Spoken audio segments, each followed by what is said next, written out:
right. Well. It's been another year, and I mean, I didn't play as many games as I did the year prior. In fact, I've been on a downtrend.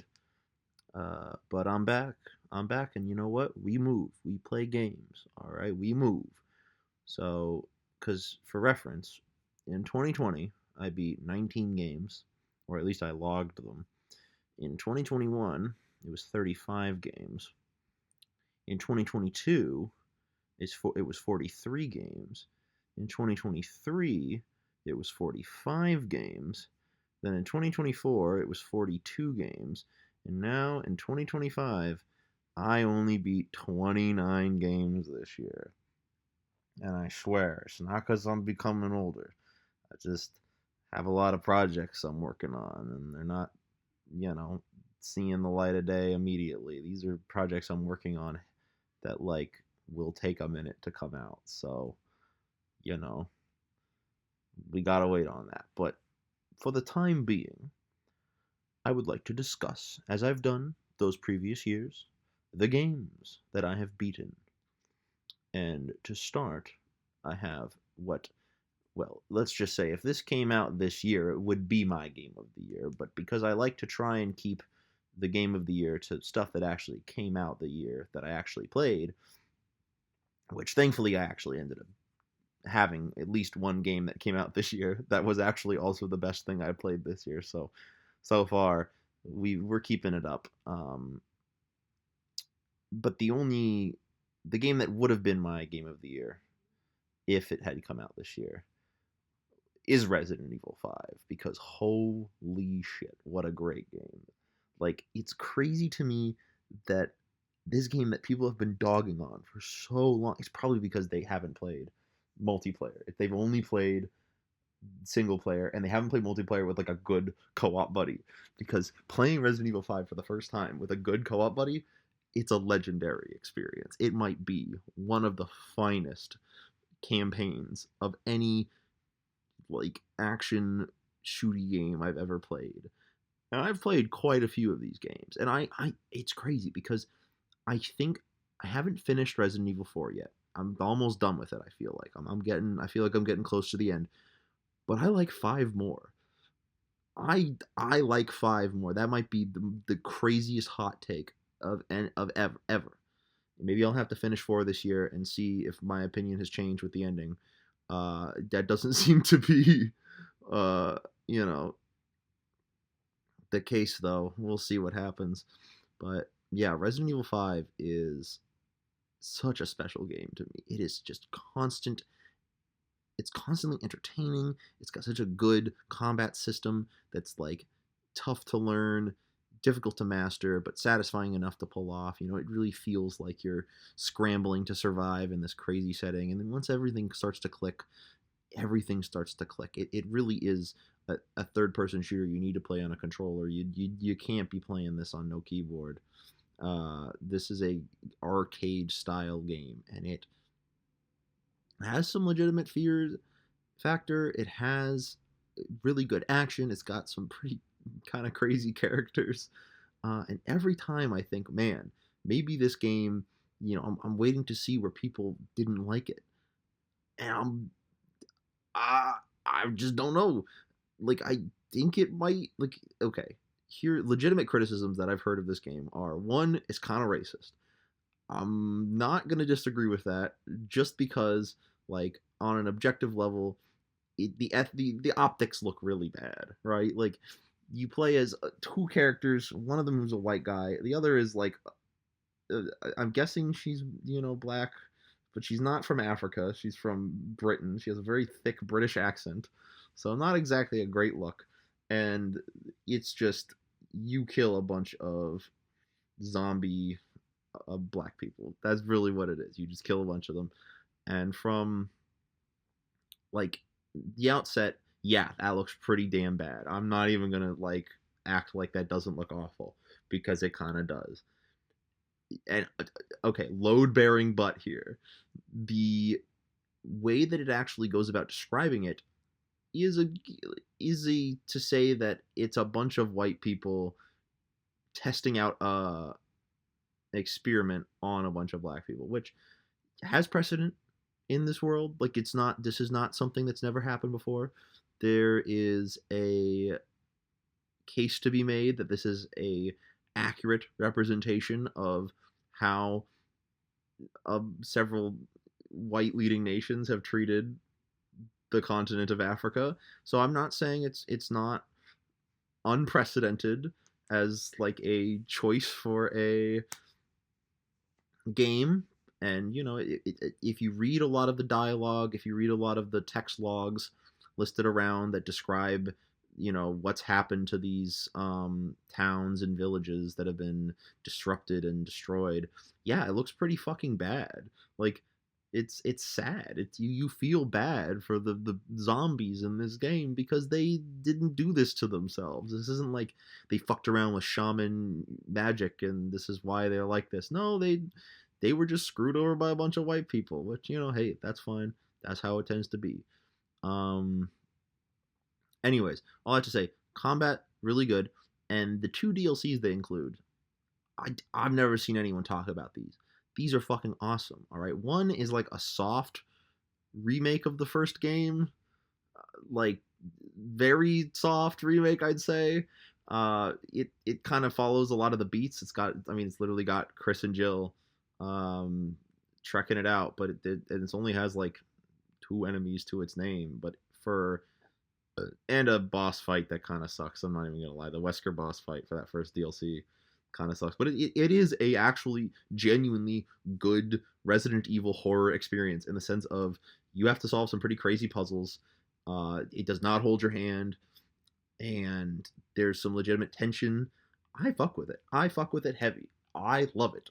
And the other DLC, which is more of a action shooty fun, I played it on the hardest difficulty with my friend, and man, by the time we beat that final mission, the one where you're on the roof and the helicopter, we just need a little bit of time to fight off all these guys, and then just wave after wave of fuck ass enemies show up, and you have to defeat them all. I mean, there's nothing quite like it. When you beat that game, you feel like you graduated from college. Like, I can beat any game now. Resident Evil 5 with both DLCs. What a stellar fucking game. Highly, highly recommended. The biggest problem with the fucking game was something that was just because they forget to account for like an FPS thing. Like, if you played this game on original hardware, you would have no problem. But because I played this shit on Steam, I had some problems with it. That's not the game's fault. All right, that is Capcom's fault, and that's fair because like Capcom can be acting stupid sometimes. The next game I beat with my friends was Human Fall Flat. I would say it's a pretty simple game. In fact, a lot of the first three games on this list are all you could quote say friend slop. I wouldn't call Resident Evil 5 friend slop. It's friend peak, by the way. But Human Fall Flat is like the OG quote friend slop. It's sort of it's kind of a gimmicky time. You're having fun.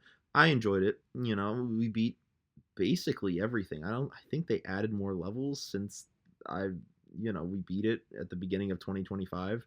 But for what it is, it's a pretty simple little platformer. I guess you could call it that. It feels so weird calling it a platformer. I feel like you're fighting for your life to even jump or anything. And some of the puzzles can be a little convoluted. But overall, it's pretty fun. I don't really have much to say about it, honestly. Not like Resident Evil 5, where I actually do have a lot to say. And I guess the same kind of goes for Cryptid Farm, which was the other, I guess, quote, friend slop I played. It was an indie game. And I think I got this for... I just got this for Christmas.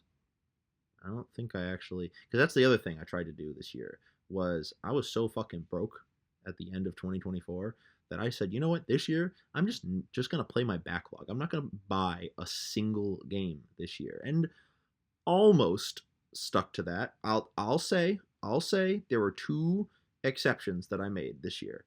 And one of them wasn't even my fault. All right, that's just me honoring something. We'll get to that when we get to that. But otherwise, I did a good job. I spent a total of $35 on video games this last year. And this year, I mean, I've, yeah, I haven't bought any games this year, although I'm about to buy some games for my friends for Christmas, late Christmas gifts, now that I have some money. Uh, but outside of that, yeah, I'm not really doing. Yeah, I'm just gonna stick with it and see where I get. Let's see as far as I get. But yeah, so far, because I did Resident Evil 5, someone bought for me.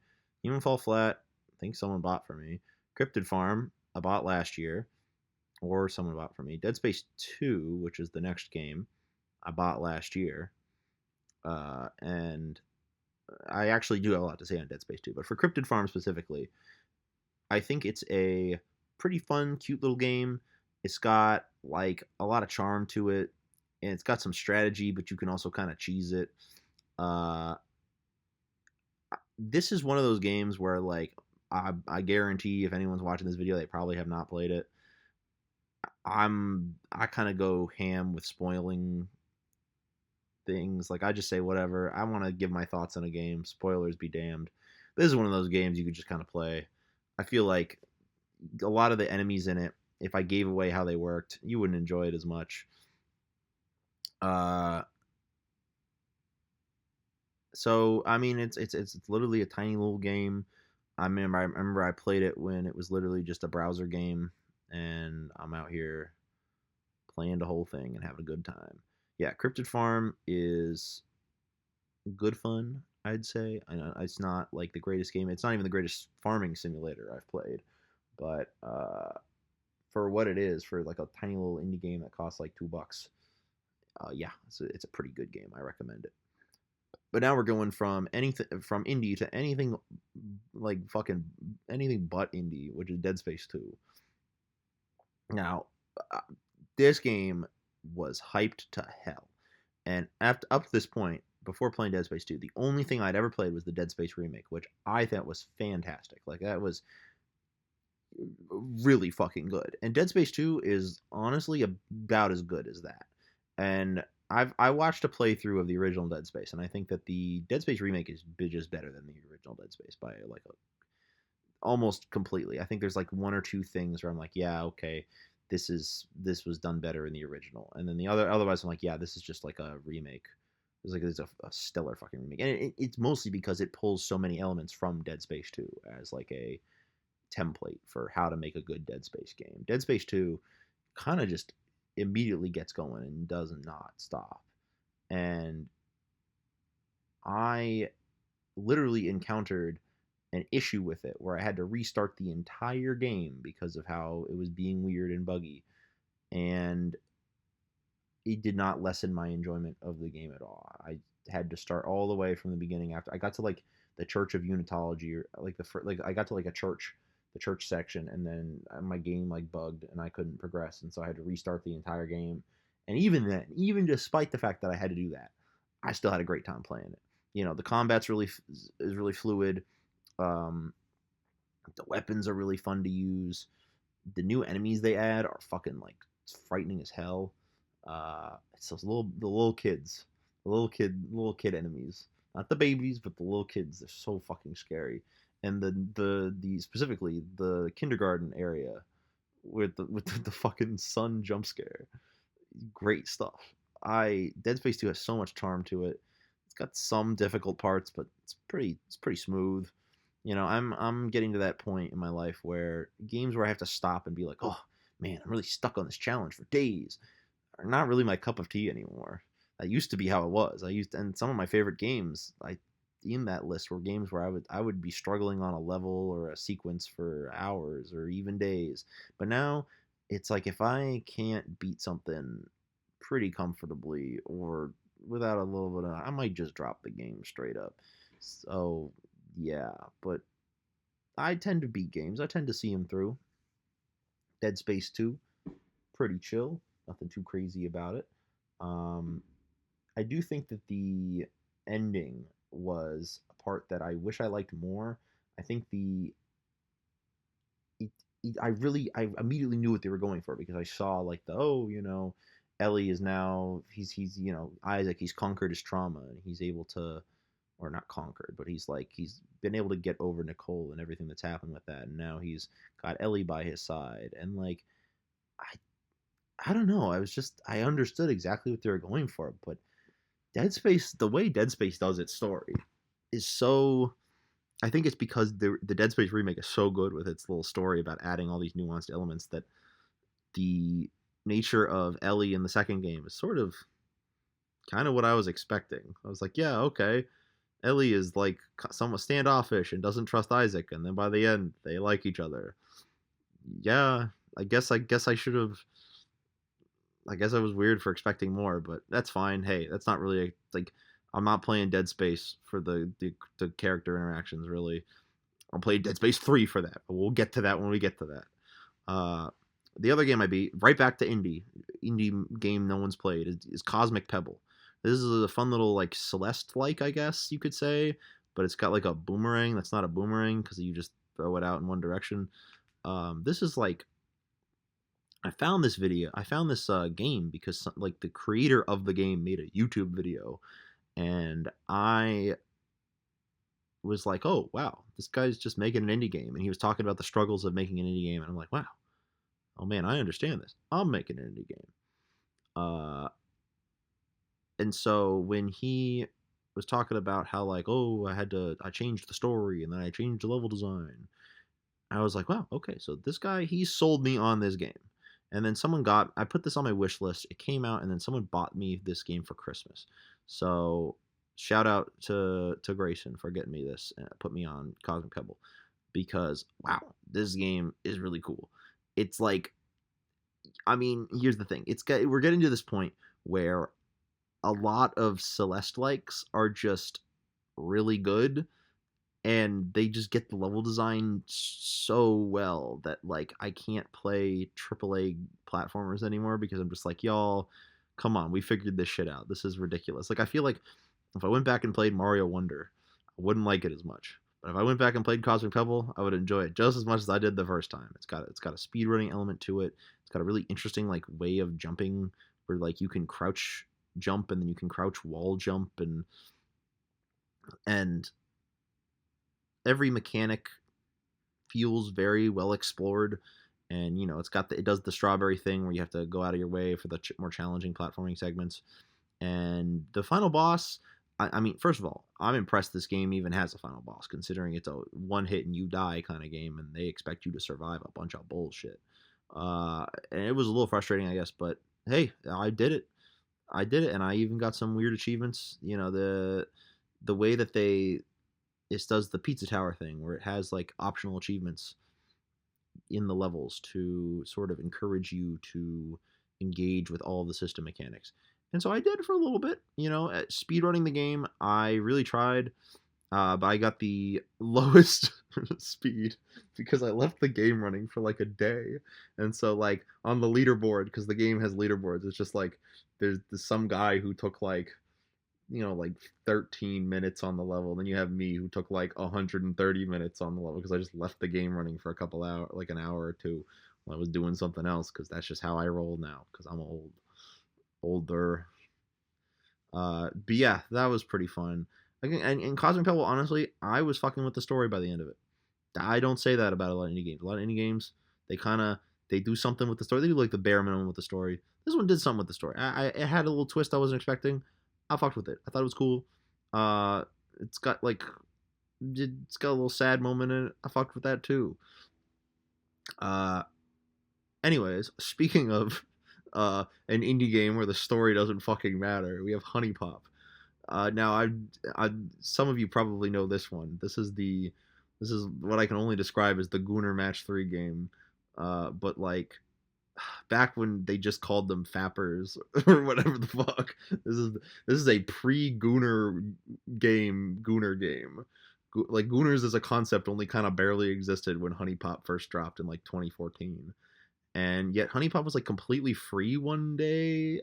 I don't know why. And I was just like, I love me a good match 3 game. I'm gonna be dead serious. All right. Can I be just so honest with the people watching this video, right? I am not playing Honey Pop for the girls. In fact, I was so underwhelmed by Honey Pop's like whatever it's got going for it. The girls are vapid. I don't care about them. I hate the way it treats relationships and the way that it goes about characterizing the protagonists of the game. They let you play as a girl, which is probably the only thing that I could say is like remotely interesting about the way it handles its narrative. If I wanted to play a game for the porn, there are 1,000 itch.io games that I could pop on right now with more engaging gameplay and, well, more specifically, engaging gameplay that actually relates to the plot in big quotes. Like, if I wanted to, I could play a goddamn meat and fuck game. The characters and the hot ladies is not the point.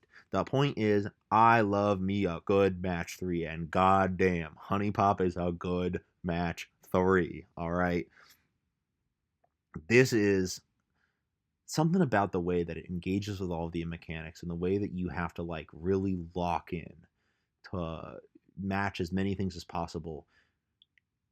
It just, the system mechanics, they all work so fucking well. And before I knew it, I had sunk so many hours in this. I think I put like 40 something hours into Honey Pop just so I could get every character, I could get every like good ending or whatever. And I know there's like the challenge mode or whatever where you have to like go as long as you can without dying. I didn't even bother with that. All right, I said, you know what, that's fun. I'm sure you guys are having your fun times. But it was getting to the point where after a minute, I was struggling to win some of these later ones because the requirements for actually winning are pretty fucking high, and I was running out of like moves to make and shit. So, but yeah, despite all that, despite the fact that this game could probably put me on a list because there's literally a character in it that is like, oh, I'm a cat girl, wowie wowie wowie. One of the secret characters in this, by the way, I shit you not, one of the secret characters in this is like this cat girl, and she's like, oh, I'm like 2 years old. It's like, what do you mean by that? Like, what did like Steam? Are you going to allow this game? Like, as soon as I got that, I literally was just like, okay, maybe I should just stop playing this game. This game is like kind of evil. I feel like that's not cool, right? We shouldn't be encouraging this kind of behavior, right? Like we should just like, we gonna kill you, dog, right? Like you can't put that in a game, right? Because of the implication, right? Like if Resident Evil 5 is getting smoke for having the plot that it has, I think Honey Pop, I should just mention that real quick. That's like fucked up, right? Honey Pop can't do that. You can't just have like, oh, is she's 2 in cat years. Like, I don't give a fuck, right? Like, isn't that like 14 still? If we're doing like the 7 cat years or whatever, like, that's weird. And you still fuck her. Yeah, okay. Maybe I hate Honey Pop. Well, it's not winning any awards, but I did beat the game, so maybe that says something about me. But going to a game I liked a lot more than Honey Pop was a short hike. It's a short hike. It do be a short hike. It's a game that I beat in an afternoon, and that's exactly what it wants to be, and I respect the hell out of that. A short hike is what a lot of indie games should strive to be, a game that's fun and does not make me be like, man, I should be doing anything else because I have to focus on a lot of things. I did not get every achievement in a short hike, but I did go out of my way to do optional content because, I mean, it's a short hike. You can beat it in like a couple minutes. And the way that it encourages you to sort of slowly build up your kit, it's almost like a Metroidvania. And it wants you to kind of dick around and like find some new shit in the world. And that's awesome. I love shit like that. That's what I live for. I live for little fun bits where you have to really think about how you're approaching the world, and getting those feathers is not easy. You have to really search for them, and there's some side quests you can do. It's fun. I enjoyed a short hike, and when you get to the top there, hey, it's a short hike, and then you get to just fly all the way down the mountain. It's cool. I fuck with it. I like me a short hike. And then after that, I beat Wolfenstein: The New Order. Now, I recently just got the other two, so those are probably going to be on my 2026 list. Being the Old Guard, no, the Old Blood, I think it was called, and then the New Colossus. Those were those are the sequels. But the New Order, it's interesting because on all accounts, I probably should not like this game as much as I do. It's kind of generic in a lot of ways. It is like a you only have so many guns. Like there's not really an interesting gun roster. You kind of just have like your typical. You got your shotgun, you got your machine gun, you got your pistols, and you can like dual wield almost everything. You got like a sniper rifle, and like your enemies are pretty typical, and you have your stealth section, which is just like, okay, I'm crouching, and then I can knife people, and I can throw knives. And I mean, you have a skill tree. That's kind of cool, I guess. Not a lot of FPSs have skill trees, except for like Halo Infinite now has a skill tree. But shit, man, I'd even say Halo Infinite has a more interesting skill tree just because of the movement tech you get. Uh, but in terms of like just in terms of like actual game, like if you looked at this shit in a vacuum, Wolfenstein: The New Order does not have a ton of sauce. It's kind of just whatever, if I'm being honest. And I was kind of feeling this all the way back when I first played this on my uncle's like PS4, when I was like over at his house for like Thanksgiving. I played like halfway through the game, and then I was just like, yeah, this is pretty fun, I guess. And then my friend Cloud had bought it for me, I think, and I was like, wow, okay, maybe I'm gonna actually play this game. And then I played it, and again, I mean, there's something about it where even though it really is so simple, it just kind of works in the same way that like Halo Combat Evolved is so simple, but it just kind of works. There's just the level design really works. It's someone yelling outside my window like a little baby. Sure, okay, whatever. Like everything just kind of works, and I appreciate that. I think that it's like the story is just silly enough that it works, but you feel like, yeah, fuck these guys. They're Nazis. I don't like them. You want to kill some guys, right? And it doesn't have the most to say, and it kind of ends without much of an ending at all. It just sort of, oh, you killed the guy who was a dick to you at the beginning of the game. He sucks. Anyways, the world's still run by Nazis by the end of it, but at least you killed this asshole. That's real. I respect that. Sometimes you just got to kill an asshole and be like, well, at least the world's a little better now. We're still freedom fighters. We're still doing things. Uh, it was interesting how there's like pace breakers in this game. Like there's moments where you're not actually fighting anyone. You're just kind of helping people out in the at base. And I actually liked the pace breakers. Like they were fun. You ended up doing a lot of things I didn't expect a game like this to do. Uh, you get some pretty cool little weapons to dick around with, I guess. But like, it was just a kind of an easy game, except for the final boss, which was like a bullet sponge in the worst possible way. I was literally shooting at it so much and spending so much ammo shooting at it that I had to like stop and wonder, like, am I even doing damage to this dude? And then I like looked it up and I was like, oh yeah, you just have to really keep hitting this guy. He'll die eventually. And so yeah, okay, that's like he's just a bullet sponge. I just was not expecting that. But yeah, it's a fun game, and I'm excited to play the other ones. Um, BJ Blazkowicz, he's a funny guy. He's just like, yeah, dude, I just really hate Nazis. Like he's just kind of like, he's kind of real. He's a total gung ho American patriot guy that doesn't exist. This is not a real guy, but hey, I fuck with him. He's kind of funny. Uh, then was more friend slop. Repo.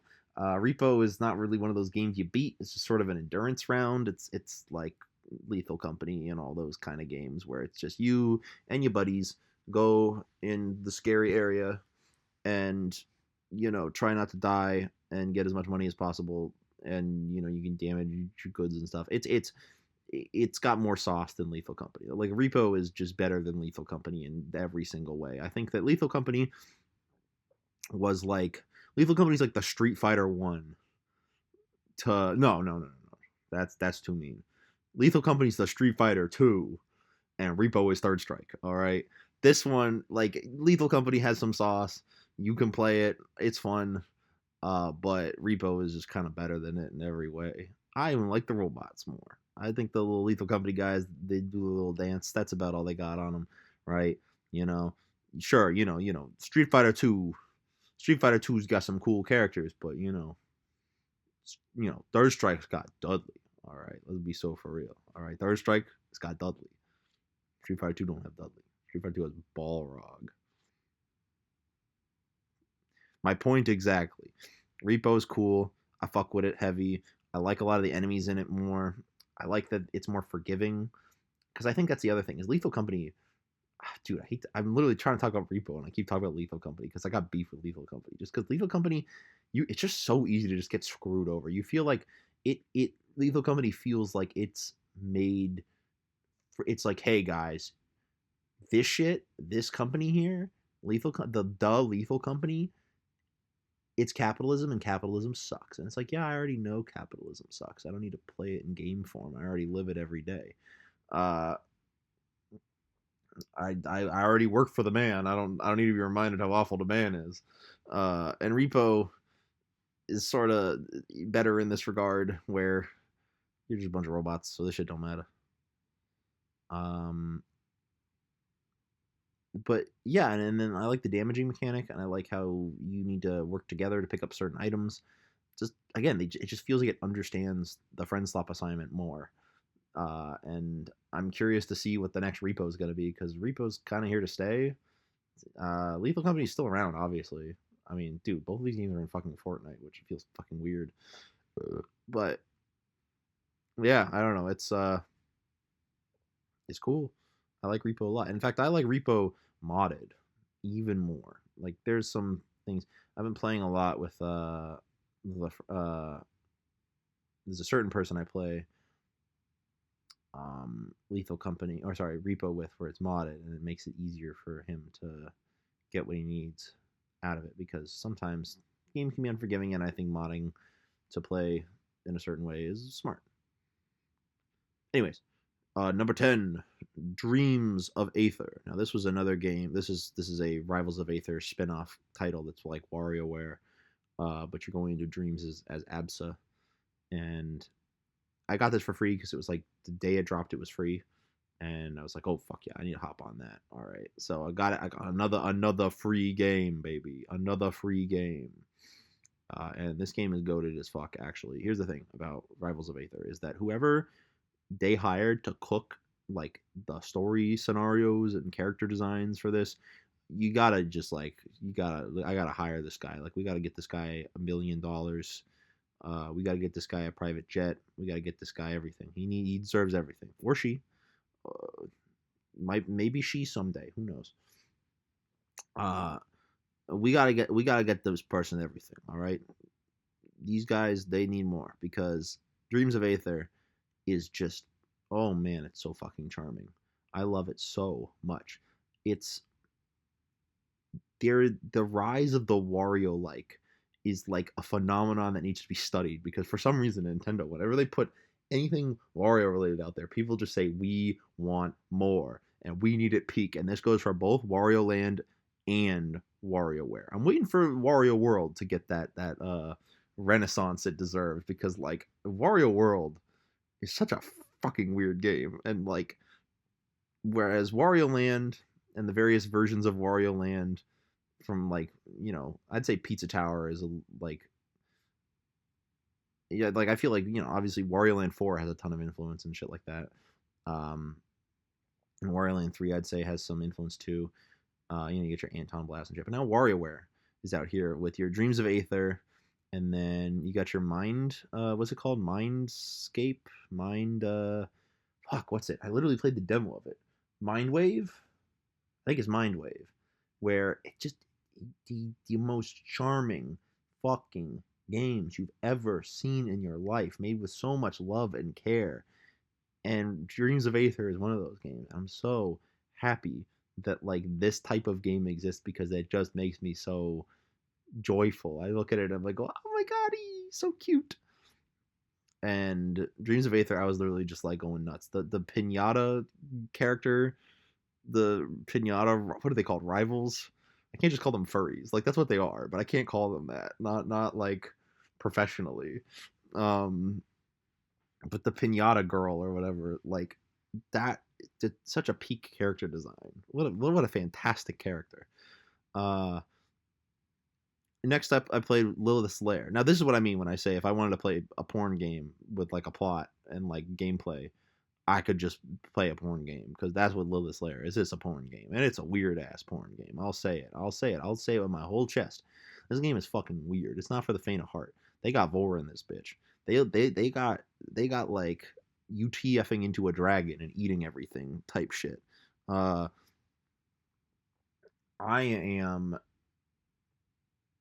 not into everything. I'll leave it at that. But I was very pleasantly surprised by this game. It's by the same dev as the Visca's Earth Quest. And while I think that game is more mechanically interesting, this game is also really fun. There's a lot of like little details in it, and you can kind of breeze through it and get every achievement in like an hour if you know what you're doing. But hey, there's mini games, and I like those mini games, and the puzzles that it has are kind of fun too. And there's that one jester girl who you can, she gives you a puzzle every time you go, and you could just say ignore her and beat her up. And she just goes, ugh, whatever, I'm out of here. Whatever, bye. Um, and she's funny like that, I guess. And then Lilith, the titular Lilith of Lilith's Lair is like a complete fucking pushover because she keeps bad ending herself. And that's pretty funny. Yeah, so the developer, Burger Kurger, I couldn't tell you who developed half of these games, but I remember Burger Kurger because how do you forget a name like that? But he seems to be a chill guy. He seems to be just making whatever he wants. Hey man, I'm out here. I'm not buying from Nintendo anymore, but I'll buy from Burger Kurger. This guy, he knows what he's doing. All right. Speaking of layers, the next game I beat, this was from Lionel's Steam. I borrowed it from him because I just wanted to play it, which was Ukulele in the Impossible Lair. Now, I like me some DK. All right, I'm a Donkey Kong Country kind of guy. I love Donkey Kong Countries 1, 2, and I have love. I'll say that I have love for Donkey Kong Country 3 and Donkey Kong Country Returns and Tropical Freeze. I think these are all the ladders are like very solid platformers, but I don't think there's a sort of je ne sais quoi magic to the early Donkey Kongs that I feel like it's kind of lost a little bit. There is this energy to it that's like it's telling a little story. It's got like a very weird and out there level design. I fuck with it. And Impossible Lair is not as good as them, but I think it's better than the Returns games. I genuinely really like this one. This I haven't played the original Ukulele. I heard mixed things about it. But with Impossible Lair, I just heard good things about it. So I said, I'll give this a play. I'll see what the hubbub is about. And man, this game is cool. I fuck with this game. There's a lot of little details in it where you could tell that this game was in the oven for a minute. And I like that a lot. I like that this game was, you could tell a lot of thought was put into it, and it feels like a proper Donkey Kong game in the sense that there's some secrets, there's some interesting choices with their levels, and they keep it fresh all the time. And you can even alter your character in a very interesting way. I almost compare this to like the badge system from TTYD, where you can give yourself buffs. You're limited to only so many buffs, really, and there's also just again, it's got a good sense of humor. One of the funniest jokes I'll say is this one you buy basically because the game is balanced around having 3 inventory slots for you to put your perks, and there's one that lets you buy a 4th inventory slot, but to equip it, it costs an inventory slot, so you could just buy it, equip it, and then you're back to 3 inventory slots. And I thought that was pretty fucking funny because it's not cheap either. And it has that kind of humor. It has that fuck you humor that it can kind of get away with it because I mean these are a lot of the same people that worked on Banjo Kazooie and Conker's Bad Fur Day and stuff like that, where these guys do kind of have a little bit of contempt for the player, and I think that's fine. A little, what I see in your eyes, Gustavo, is hate. A little is okay, but never forget who you're working for. And that's how I feel about these guys. I feel like, all right, buddy, we get it. You hate my ass sometimes. Of course, Ukulele is I know what is it? It was Yuka Replay. That's what it's called. Uh, Kind of whatever name aside, I'm kind of curious to play that one because apparently they revamped a lot of the level design in that. So this game shows that they can actually cook if they want to make a really good game. So I do hope Playtonic. I really do hope Replay is good because I could use a good 3D platformer collectathon. Yeah, Ukulele is Impossible Lair being a really good Donkey Kong game is great too because there's not a ton of those around either. You know, it's really just like, all right, you want to play one of these? Play the country games. Uh, that's about it. And then, but now here we go. We got one that's actually sort of in the style. And hey, I mean, it's literally got like the dream team. It's got Kirk Hope. I think it's got Wise. I think David Wise also did music for this, but the music sounds really good. So it's got everything you could really want out of a Donkey Kong game, which is, it's kind of got your bargain bin protagonists. Yuka and Laylee as actual protagonists are kind of just, I don't know. I just do not jive with their designs. I like a lot of the other characters, and I think Capital B is a fun antagonist. I the way that he kind of fucks with you throughout the game, just the premise of you could beat the game if you just start on the it gives you access to the last level, but every level you beat gives you an extra hit point. That's a really smart way to do like entire video game. I fuck with that premise heavy actually, because if you're just really good at the game, you can beat it in like 30 minutes. But if you kind of suck at this game, because the game is kind of hard sometimes, it does not pull its punches, and I appreciate that. But if you actually want to like get through that impossible layer, which is like a 3-tier evil ass level, then you got to work for it. And so hey, that's cool. Um, and then from Yuka to Yoku, which was the Metroidvania pinball game, Yoku's Island Express. This was a game that I think my friend Cryptic got for me. So again, free.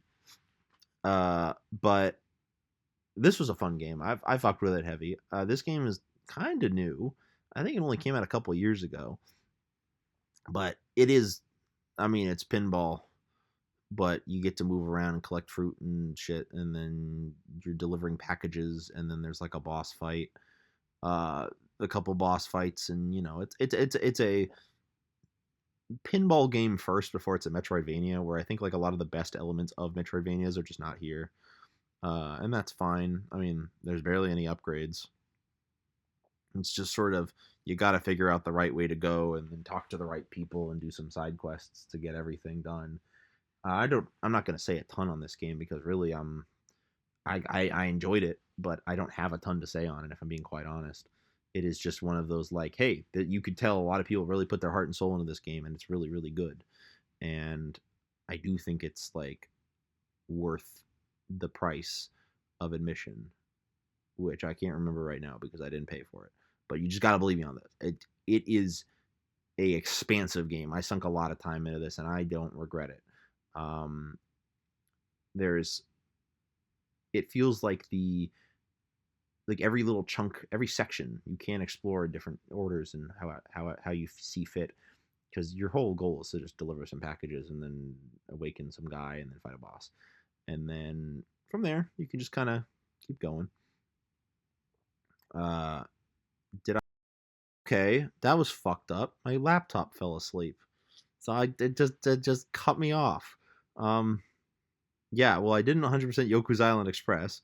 But yeah, that's all. I guess that's my segue. Talk about the next game. Ugh. Ugh. Fuck it. Wanted to stop me from talking about this game, but I hate to admit it, y'all, but I played Fortnite this year. I actually did it. I actually played Fortnite. I played the Evil Beast, Evil Devil game, the Evil Battle Royale game, and it's because I thought, reasonably, I thought they would never add General Grievous into Fortnite. I thought it was just, I made a bet 3 years prior to 2025, so 4 years ago now, that if they ever put General Grievous as a playable character in Fortnite, then I would play Fortnite with my friends, because they kept trying to get me to play Fortnite, but I don't like Fortnite. I think Fortnite is kind of fucking lame. I don't like the Fortniteification of games. I don't like what it's done to this genre of things that I enjoy. I prefer friend slop like Repo. I prefer friend slop like Cryptid Farm. I prefer two-player friend slop like Resident Evil 5, if I'm being completely honest. If I'm playing a multiplayer game with someone, I want it to be more of a storied experience and not just me versus a bunch of guys, because the fact is no game has done me versus a bunch of guys quite like Team Fortress 2, which is the only one I really fuck with.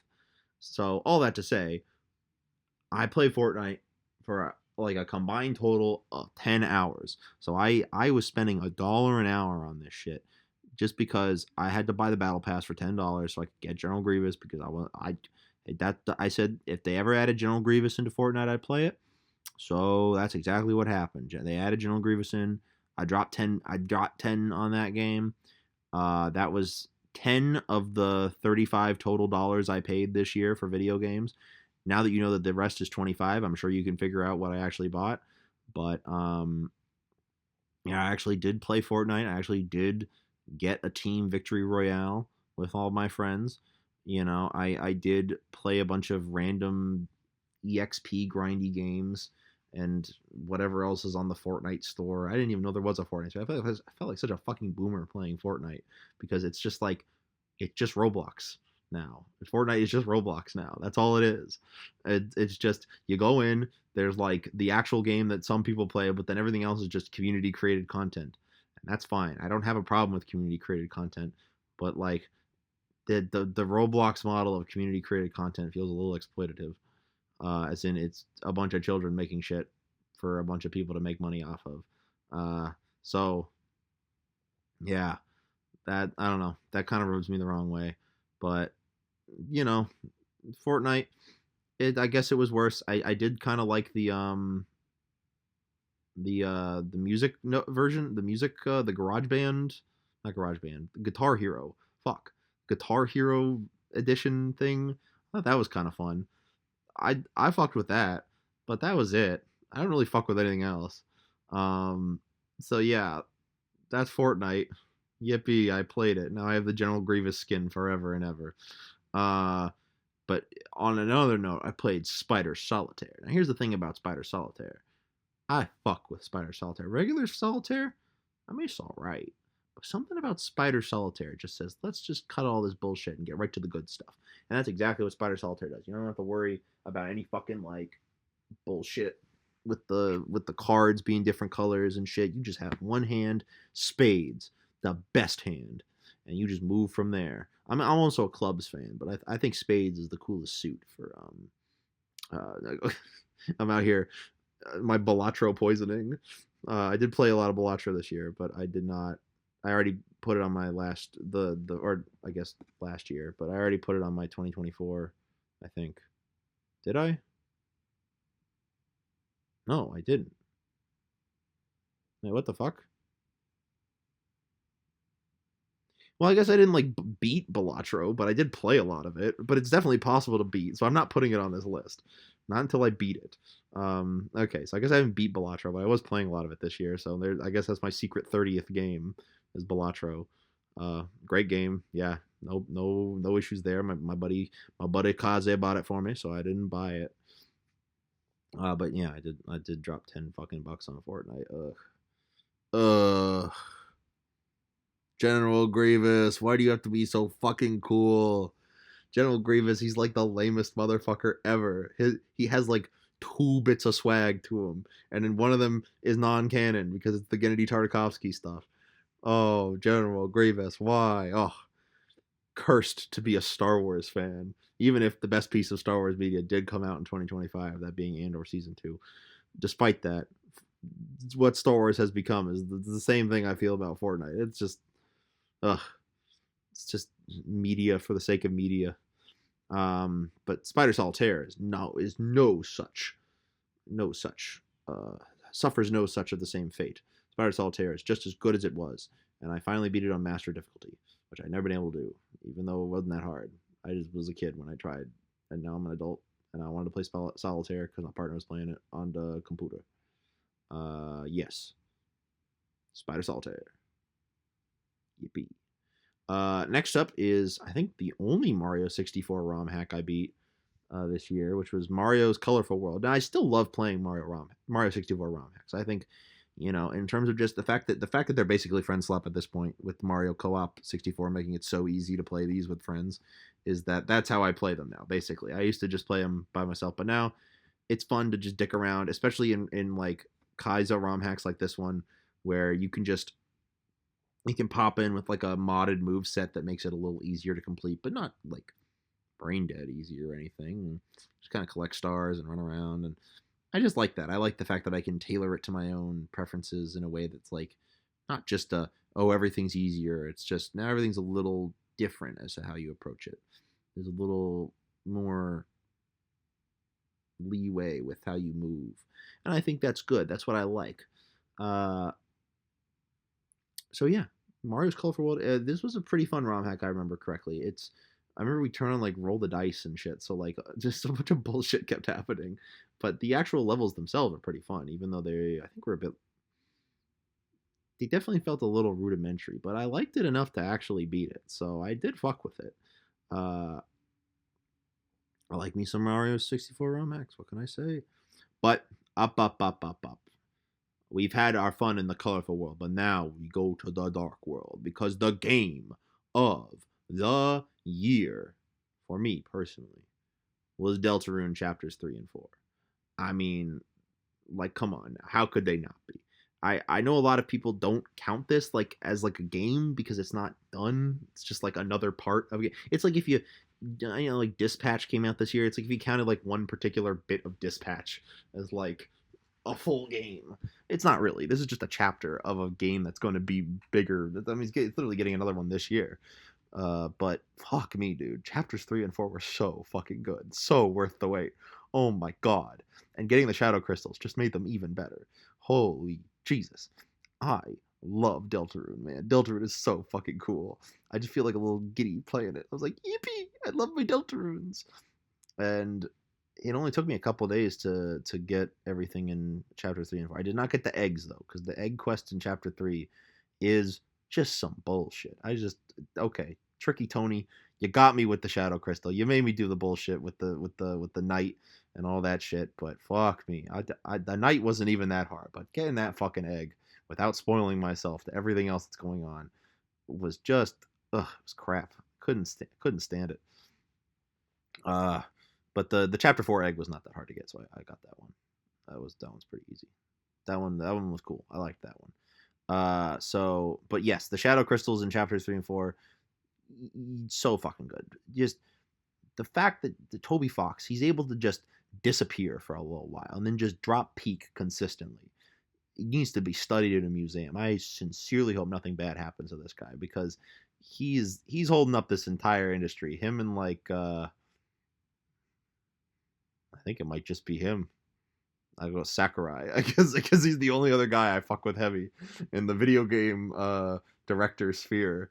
Everyone else they've missed a couple times. Sakurai, I don't know. Does Smash 4 count as a miss? No, I still fuck with it hard enough.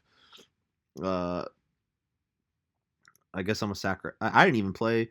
I did play it, but I didn't buy it or anything or complete the story mode or whatever. But Kirby Air Riders was also really fucking good this year.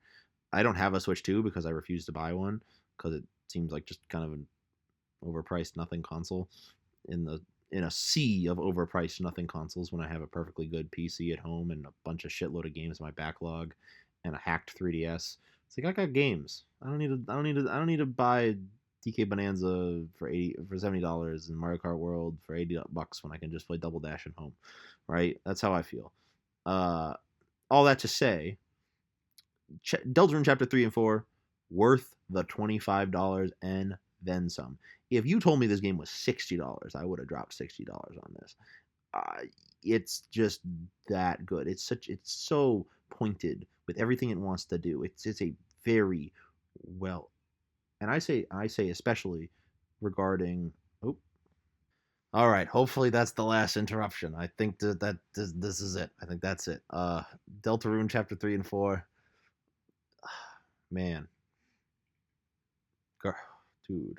Oh fuck, dude. I'm thinking about it. I'm just thinking about it. I'm just thinking about just everything. The immaculate vibes, the just fantastic characters. the narrative that gets only more convoluted and less convoluted as it goes along. Like I have my theories about what's going on here. I think it's like I don't mean to sound like too much of a fucking loser, but I do agree with the theory of Sans being from Deltarune. I think that's pretty clear. I think like the Deltarune monsters, they bleed, and none of the monsters in Undertale do. Clearly, this is some sort of alternate universe, but it has connections to Undertale. I fuck with it. I love the story. It's a great little story. And oh, Carol Holiday. Wow, what a woman. Anyways, that's all I'm gonna say on the matter for Deltarune. I'm really looking forward to Chapter 5, where it's gonna be my game of the year again. I guess we'll just be doing this until it's all out, and then I can finally make it my proper game of the year. Uh, because now we're going to Super Mario 3D Land. This is when I hacked the 3DS. So there's a lot of 3DS games coming up, and for what it's worth, this is kind of just like, I mean, yeah, this sure is a 3D Mario game. I think it's better than, well, it's better than Mario Sunshine because it's not a miserable piece of shit to play, but it's got it's got like no soul. That's really how it feels. I mean, people have gone on and on about this era of Mario, but for what it is, 3D Land is a pretty good game. Like it does have a lot of solid ideas. It's got a lot of just good level design, and I can't hate it for that. Like it's again, it's a good game, but it's sort of a soulless game, and I think there's nothing. Okay, if Sunshine has anything, it's soul. I'm never gonna sit here and tell you Mario Sunshine has soul, and there are elements of 3D Land that I could see as like, okay, so clearly some guy, like, to me 3D Land is like almost on par with Galaxy 2, where like Galaxy 2 has some really immaculate vibes that 3D Land just does not have, because I mean 3D Land is a smaller budget title, whereas Galaxy 2 is like this big fuck off thing. Like there's no Slimy Spring Galaxy in 3D Land, whereas Slimy Spring Galaxy in Galaxy 2 is like a sublime experience. It's so beautiful. It tells a little story. It's just a perfect Mario Galaxy level.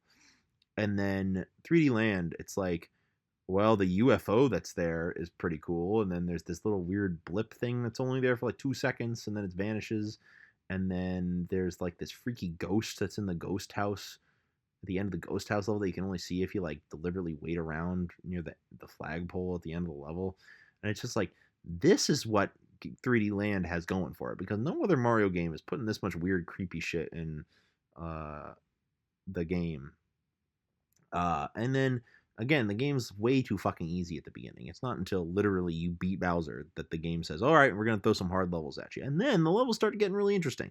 I fuck with the later half of Mario 3D Land. In fact, that's when it becomes, in my opinion, just a real ass game. And I understand, because little babies got to be. This is their first 3D game. This is their first Mario game. Maybe their first 3D Mario game. They deserve something easier. When I was a little baby, my first Mario game was Super Mario World, and that game does not teach you what you need to learn very easily. It gives you some hints. It gives you some, like, here's how you kick this thing. I'm not reading half of this shit. Uh, and 3D Land just holds your hand. That's really what it comes down to. But I did get 4 shiny stars in it, so I guess I like it enough. I like Mario. Mario's cool. I fuck with Mario. Fuck with him and his mustache. I don't fuck with Nintendo though. So if they make a new 3D Mario that's on the Switch 2 only, yipe, I might not play it. I might get Rhythm Heaven though. I like me some Rhythm Heaven. I might get that one. Next up was Professor Layton vs. Phoenix Wright. It's the only Ace Attorney game I haven't played, but it is also the first Professor Layton game I've played. And I have to say, if this is what Professor Layton games are like, I'd play some Professor Layton games. I kind of fuck with it. I like the sort of weird alternate world it creates, where like puzzles are how you move about in the world, and like everyone respects the game. Everyone respects a puzzle. Whereas in Ace Attorney, the craziest thing is that spirit mediums exist. That's the biggest deviation from our world, and I guess there are people that are a little more colorful than they are in the real world. But this is a Professor Layton game first, and like an Ace Attorney game second, and the Ace Attorney game aspects of it are not the highlight of the game for sure. The Professor Layton bits are way better, and Professor Layton, he's like, here's the thing, Phoenix Wright is like such a funny protagonist to me because he just kind of sucks. He's just kind of like a loser. He kind of just gets made fun of all the time. He has no swag. And then Professor Layton is this like he's one of those like busted video game protagonists. He's like he's on point. He don't miss. And so putting these guys together and like man, I just felt bad for Phoenix this whole time. Professor Layton's out here doing everything, and Phoenix he's just trying to hang on by his coattails. And uh, at least he gets a cool little final moment to really shine. Again, I don't hate this game at all. In fact, I think it's pretty good, but it's not even in like I couldn't put any of these cases up in like the best. The case one and case three are really good though. I do fuck with the first case and then the third case. The fourth case, I mean, it has to do this big thing. Apparently, this is what Professor Layton games do, where everything is revealed that it wasn't magic at all and was all just like uh, here's some explanation as to why it is the way it is. But yeah, beyond that, I was just kind of like, yeah, this is a pretty good game. You know, uh, literally outside of Phoenix Wright, Maya, and and then Edgeworth at the very fucking end of the game. No other Ace Attorney characters appear, but apparently a good amount of Professor Layton characters appear in like the first chapter. So yeah, again, definitely more of a Professor Layton game than an Ace Attorney game. But now I can say I've played every Ace Attorney game, so come on, Capcom. All that's left is another Ace Attorney. I know you guys are working on it. You keep saying you are, but well, where is it? It's a fucking visual novel. It can't be that hard to make. I just get a good person to write a story, and then there we go. But next up, for the emulator, GameCube emulator, I played Legend of Zelda: Four Swords Adventure. It is the one that requires both the Game Boy and the GameCube. I played it with friends. Now this is premier, top tier, decadent friend slop. I'm saying when I say that this game deserves to be like remade and preserved, I mean this 100%. Like you think this game looks like kind of ass. I'm not even gonna lie. It's just a mismatch of random assets that Nintendo had lying around. It doesn't look good at all. The game is like it feels like an indie game at certain points with how weird it looks, and yet I think this game is so fucking awesome. This game kicks ass. Actually, it's so fucking fun. You will hate your fucking friends by the end of this. They make you pit. They say, "Oh, you want money by that? You want to get some fucking? You want to get some rupees? You want to get some big rupees? Well, don't worry. You can just sabotage your friends and take all of their money. They just tell you. The game tells you this. You can just do this all the time, and I think that's fucking hilarious. I love that. I love that. I was a money fiend. I was being a greedy bastard the entire time. That shit was awesome. Though there's some puzzle levels, and I think that like the fact that everyone has to be on the same screen unless they're going onto like the little Game Boy section definitely hinders the ability for it to be like a proper Zelda puzzle. And we got a little confused and turned around a couple times. But other than that, I mean, man, this is a great Zelda game. I actually like fuck with it heavy, if I'm being quite honest. I did not expect to like it as much as I did, and I didn't really know why we even played it, but I'm really glad we did. So yeah, this is again Premier Friend Slop. If I'm being quite honest, it took us a while to beat this game. By the way, we would go months without playing it because getting four people to play anything is kind of fucking hard. So this game, we started this game like in 2024, and then didn't beat it until like midway through 2025. So I'm putting it on that list, but it was started earlier. And then back to the 3DS, we got Kirby Triple Deluxe. Now, I had already beaten Robobot on my friend's 3DS, and that was a pretty damn good game, but Triple Deluxe is better. And it's funny because Robobot has a more interesting gimmick. I think it's got a more interesting roster of characters. Like, Taranza has appeared in a few things, but that's it. That's like that's like Triple Deluxe's legacy is you got Taranza and that's about it. Whereas like, Susie and the Haltman works, that feels a lot more like relevant to modern Kirby in terms of its legacy. And yet dude, Queen Sectonia, what a great fucking villain. I love her. I love her down. She's awesome. And beyond that sort of like, I guess, bug flower framing, Triple Deluxe doesn't have an identity in that regard. But damn, I don't even care because it's so fucking good.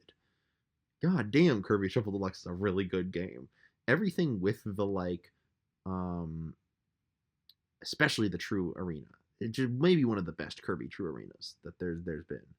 Uh, it's just a really well thought out Kirby game. It's fun to play. It's fun to run through. It's fun to get every collectible in. I got every collectible in it. I not every okay. To clarify, I got every required to get every ending collectible. I did not get every keychain or whatever the fuck those they're called. I did not do that. I only have so much time, and look at this. Because I spent so much time playing some of these games, I missed out on even beating 30 games this year, but that's okay. The Kirby Triple Deluxe, then I'd say is like, well, I did like Forgotten Land more, and I do think Return to Dreamland is probably better, just because I mean I prefer playing. You know, if I can play a game with multiple people, I will. And Return to Dreamland, you can play with 4 people. That's pretty cool. But yeah, Triple Deluxe is a good game. I fuck with it heavy. It reinforces my pro hammer propaganda, which is that the hammer is one of the best weapons for dealing with bosses. And Kirby Triple Deluxe validates this, so sweet.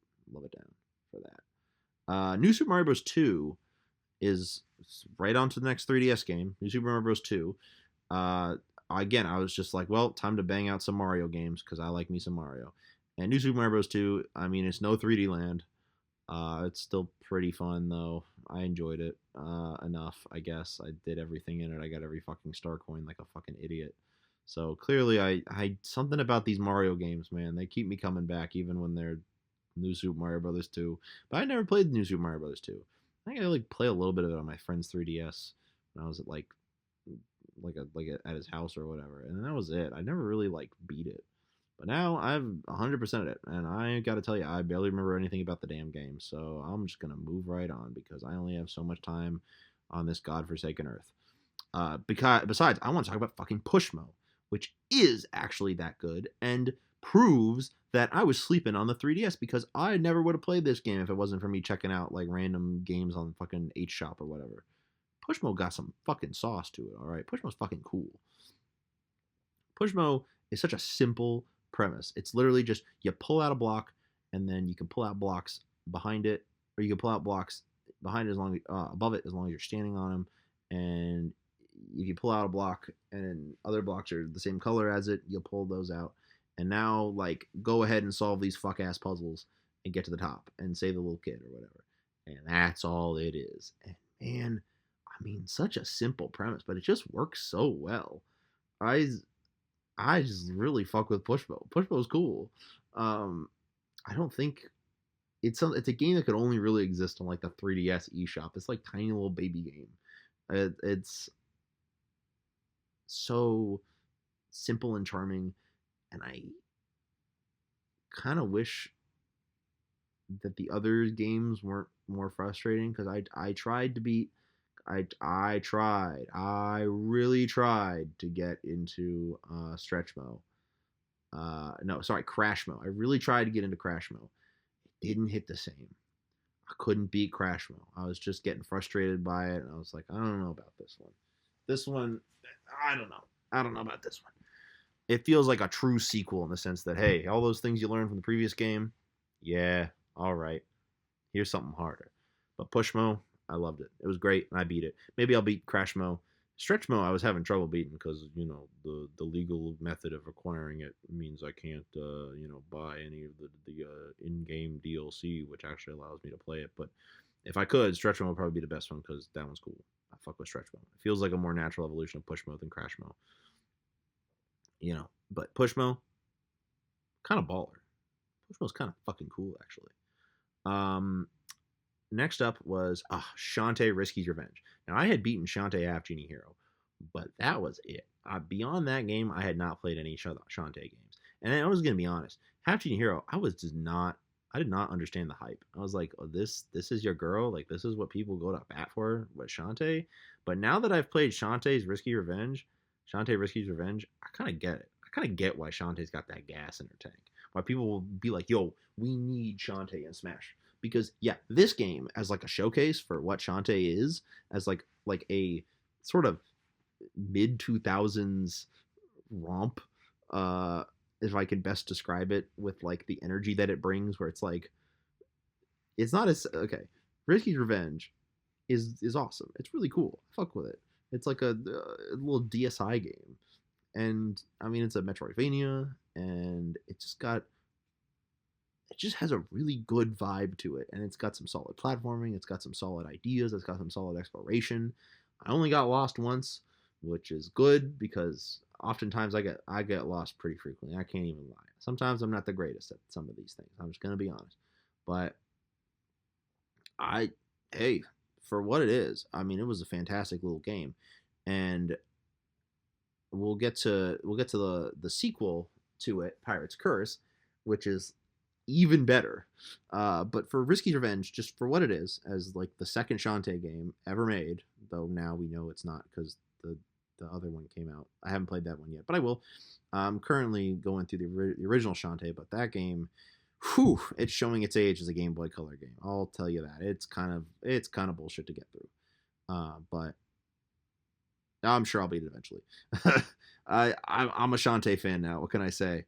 But Towerfall Ascension, on the other hand, which was made by the Celeste devs, before Celeste, by the way, and it even has Madeline and Badeline in it. That is a pretty cool game. Now, I put this on this list because I'd played it with my friends as like a little multiplayer game, just like you fight your friends in it. But it does have a story mode, and the story mode's only like 4 levels long, but it's not easy. You really gotta like you gotta really clench your butthole to beat some of this.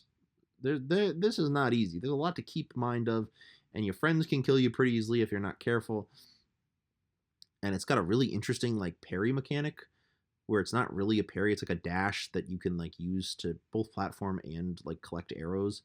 And it's got this evil ass enemy, that can also dodge and collect arrows, and is like he just plays like a player, but really good. That's my op. All right, he's in red clothing. I don't know what his name is or what he's supposed to represent because it's all pixel art. But fuck this red Robin Hood looking dude. All right, I'm so done with him. Red Robin Hood. That's what I'm calling him. All right, I know that doesn't make no sense. Trust me, hate that dude. But Towerfall Ascension was pretty fucking good, and the boss fights were pretty fucking cool. I fuck with those boss fights heavy. Towerfall Ascension was a really cool game. I could totally see why these guys went on to make Celeste. They're fucking cool. Shantae and the Pirate's Curse, on the other hand, now we're talking. So the thing about this game that I find really interesting is that Risky's Revenge ends with Shantae losing the ability for her to transform. And Pirate's Curse actually runs with that storyline and has a really like a very different way to play, because now you're going to different world, you're going to different islands. You feel like an actual pirate. You're exploring places and you're getting like upgrades and shit that are just like Shantae can just do this shit. I guess this was not genie stuff. Shantae was just a regular person capable of doing all this stuff regardless of genie powers, which is she can whip her hair. That's just something she's always been able to do. That's not related to being a genie. She can just do that, or half genie, but she can't transform anymore. But she still gets some really cool abilities. And it's crazy that these abilities that are just like she can run fast with a sword and she can use a cannon to gain height are cooler than any of the transformations that she's had before and since. Because I'm kind of dreading replaying Half Genie Hero because it goes back to the transformations, and I don't know, man. The transformations aren't interesting. It's just like having it all in your move set whenever you want, right out the gate. Like this feels like an actual Metroid game, and it's so fucking cool. I fuck with it heavy. It's got a really good vibe. It's got a good atmosphere. It's got a bunch of mini games in it where like it changes how you play the game. A lot going on here, and yeah, I'm shit. I really fuck with the Pirate's Curse. It's a great game. It's probably my favorite Shantae game. Uh, and it's not even really close. It's the only one I've 100%ed. I didn't 100% receive revenge. I missed out on some stuff, but Pirate's Curse, I went through that entire game and got everything because I was having a blast. It really earns it, and some of the stuff is kind of hard to find. You actually have to like use your brain a little bit, but I fucked with it heavy. We're almost done here. We're at the 26th game, and there's only 29. So, what are these final three games? Ooh, what could they be? Are they as good as Deltarune Secretly? No, but they're pretty all right. I liked some of them. The game after Shantae Pirates Curse I played was Dead Space 3. Now, the thing about Dead Space 3 is that this game kind of fascinates me. At some points, it is just a bad game. There's nothing good about it, really. It's just kind of a whole bunch of nothing. It's sort of it wants to be Dead Space, but it wants to be an action game, and I'm just not fucking with it. And maybe it's because of all these moments where I'm just like, man, this game kind of blows. That when it actually goes into horror and actually wants to commit to a horror setting, it kind of kicks ass. Actually, I kind of fuck with it heavy. This game is kind of fucking cool when it comes to oh fuck again. Hold on. Like this game is actually really cool when they get to the ice planet. Because before the ice planet, you're like, oh, we gotta stop the what the fuck are they called, dude? I literally forgot the name of the Unitarians, the Unitologists. Sorry, the Unitologists. You know, you get to the ice planet, and all of a sudden everything starts clicking. You see like the it becomes like almost what I call like a Metroid Prime game. You know, you have to go around like it's linear, it is, but the way that it constructs itself and the way that it slowly builds on this world, like this planet is like the coolest fucking setting on Dead Space. Honestly, I fuck with evil ass winter settings. The Thing is one of my favorite horror movies of all time for this exact reason. The claustrophobia of the winter is such a great place for Dead Space. If I'm being honest, it's like the perfect like okay, we on a planet, we got to deal with this shit. And like monsters coming out of the ground, they look different. It's cool as fuck. I love the way and also the way it naturally integrates a difficulty curve with the monsters because the aliens are not the creators of the necromorphs. They're just aliens that also fell upon this curse, right? The curse of the signal, the curse of the marker. They also fell upon it, and so now they are the tougher variants of these enemies because they are also going through the same necromorphous as humans, but they're naturally tougher because they're like made of tougher hide. So like the way it naturally implements tougher enemies into the setting is perfect. Like it's done perfectly. Again, Dead Space 3 has some sauce to it. It really does. And nowhere is this sauce more encapsulated than the bits with Carver. Now, here's the thing Carver, when you start this game, I forgot this dude's name. He is literally the second protagonist of the game. And for literally half of the game, there is no reason to believe he is anything other than a studio mandated addition to this game. He doesn't say a damn thing in cutscenes. He has like no presence. This dude kind of sucks. And I'm so like tired of him by the beginning because I'm playing as him. My friend Cloudhead, he's playing Isaac. I'm thinking, okay, so Isaac's got all this, he's saying stuff, and then oh, Carver's here too. And then two I'm so glad we decided to do the side missions because there are two side missions that are the coolest things ever put in any of these like missions, right? These are like actually some of the coolest things I've ever seen a horror game do, some of the coolest things I've ever seen a multiplayer horror game do for that matter.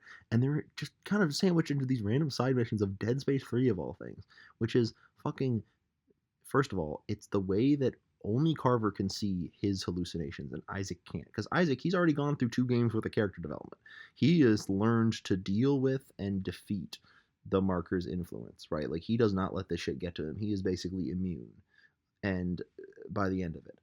And then yet here we have Carver, who is not really immune to the thing at all. In fact, he's very susceptible to it going through this shit, where he has an entire goddamn hallucinated chapter where he starts seeing things that only he can see. So, like, the player, only one player can see these things, and the other player doesn't see them at all.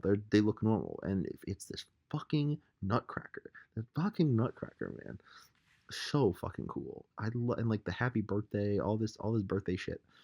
Dead Space 3, when it wants to, is maybe the coolest Dead Space game. But when it has to be anything else, it is the worst Dead Space game by a great margin. And it's fucked because the Awakened DLC has the potential to be something special. It introduces some really cool shit, and I like it in theory. But the way that it just sets up something that I know it could never pay off because we're never getting a Dead Space 4 saddens me.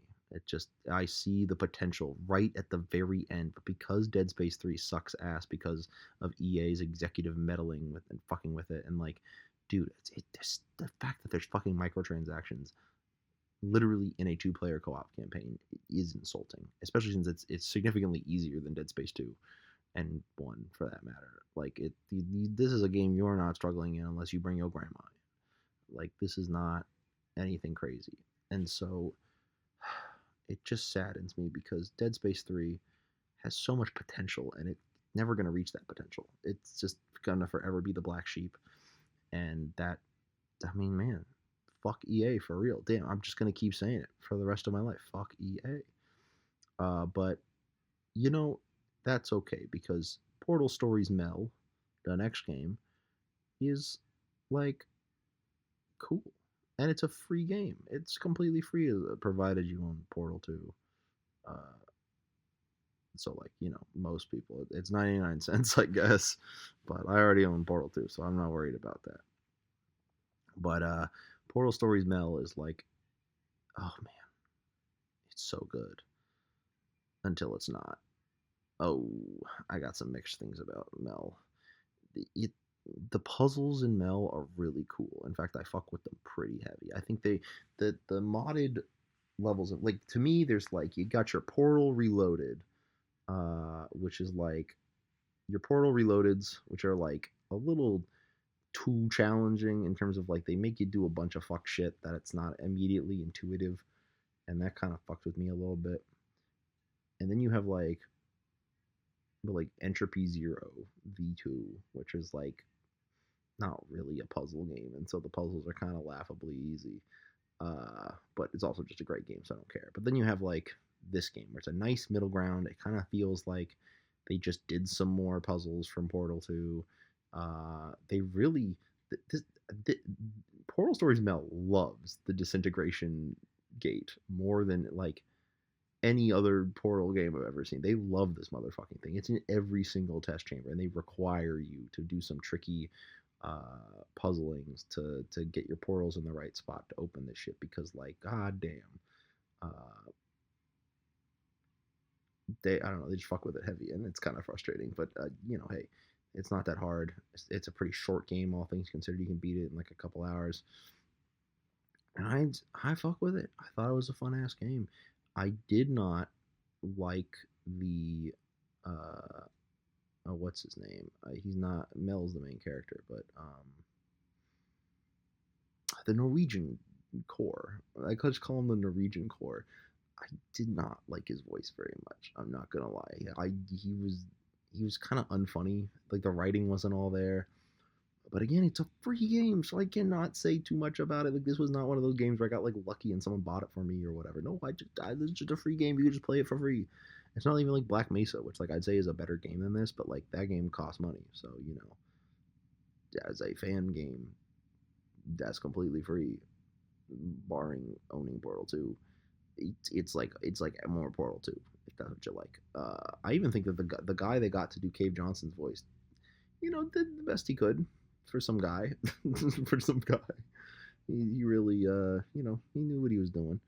Um, yeah. So Portal Stories Mel, that was the 28th game I played this year, and to end off on a bit of an anticlimax is Gravity Falls: Legend of the Gnome Gemulets, which is a 3DS shovelware game basically. Like it's got some charm to it. It's a Ubisoft title in like the early mid 2010s, so not a great time for Ubisoft, but they're putting out stuff. I respect it. I respect it enough. I think it's perfectly serviceable platformer for a series that I hold really close to my heart. The thing about this is it's the only like licensed official piece of video game like that's there. Like there's a bunch of free Flash games you can play that I don't know if are even still archived. There's like the Pines Quest and some others. This is like an actual like game. Like it was on shelves and things and had like box art and had some thought behind it. And it's really interesting because spoilers for Gravity Falls. This game appears to take place between episode 10 of season 2 and episode 11 of season 2, as in between the Northwest Mansion mystery, because they reference the events of Northwest Mansion mystery in this game, but the events of Not What He Seems, the very next episode, do not appear to have happened. And I just don't know how that's even possible, like logistically. I feel like the timeline doesn't add up. Uh, but hey, I guess it happened. Or just the character that got revealed at the end of Not What He Seems just doesn't show up in this for some reason, even though the stakes kind of warrant him to. Uh, but yeah, the game itself is just it's all right. It's about what I should have expected. I did beat it. I don't know. I liked it enough that I beat it. It was satisfying enough uh, to just sort of play through as just like a well, I got some time. I might as well play it. And now I'm glad I did. Now I can say I've played the Gravity Falls game. I've been kind of on a completion kick for a lot of series that I really like, and so you know this year I've now officially played every single mainline Mario game and every single Ace Attorney game, and I guess I can also say I've played every Gravity Falls game because there's one of them, and that's cool. Hey, I guess I played every Dead Space game minus the original one, but I don't really feel like I need to. Oh, I didn't play the Wii Dead Space spinoff. I didn't play that, so I'm not. I'm actually not a real Dead Space fan. Sorry. Uh, hmm. I guess I played every Burger Kurger game. I can put that. I can knock that one off the list. Yeah, but I'm slowly making my way through all these. This might have been a smaller year for games, but already it was Jan 12th. I've already beaten 2 games, so not nothing. I'm sure I'll keep that up. But 2025, the year of the free games. I still have a shitload of games in my backlog. In fact, I don't think I got 30 games this year, but there were a lot of games that I just got this year for free that I didn't even play. Like I got like a bunch of games from my ex. I got a bunch of games from like just people gifting me games because people just like to do that. I guess I'm popular like that or whatever. And then so yeah, it's nice that I'm still out here chugging along, making these. I never want to quit making this stuff as long as I live, as long as I'm alive. I get to talk about the games I like. And eventually these videos will have more relevance because I'll actually be making games, hopefully, one of these days. And making just stuff. And so I feel like I can see what's inspired me and go back and think about these games because I like video games. Video games are cool. That's why I like doing this shit every year. So yeah, that's another year down. Again, only 29 games. So I'm trying to do better. Trying to do better. I'm playing my games. I'm trying to keep the genre relatively different. I know a lot of platformers. I guess I just fuck with platformers. But there's a puzzle game in there, and there was I guess like thriller, horror, third person shooters. Uh, hmm. Spider Solitaire. Like there was some games in there. Yeah, there's some kind of games in there. You got your visual novels. I like me some Ace Attorney. If you'll play Umaneko, I know I have it. That sounds fucking crazy. That's barely a game. It's just a book. I can put that on my book list, of which I've read like 3 books this year because I just do a bunch of writing, so I never have time to just read. Uh, anyways, so yeah, peace.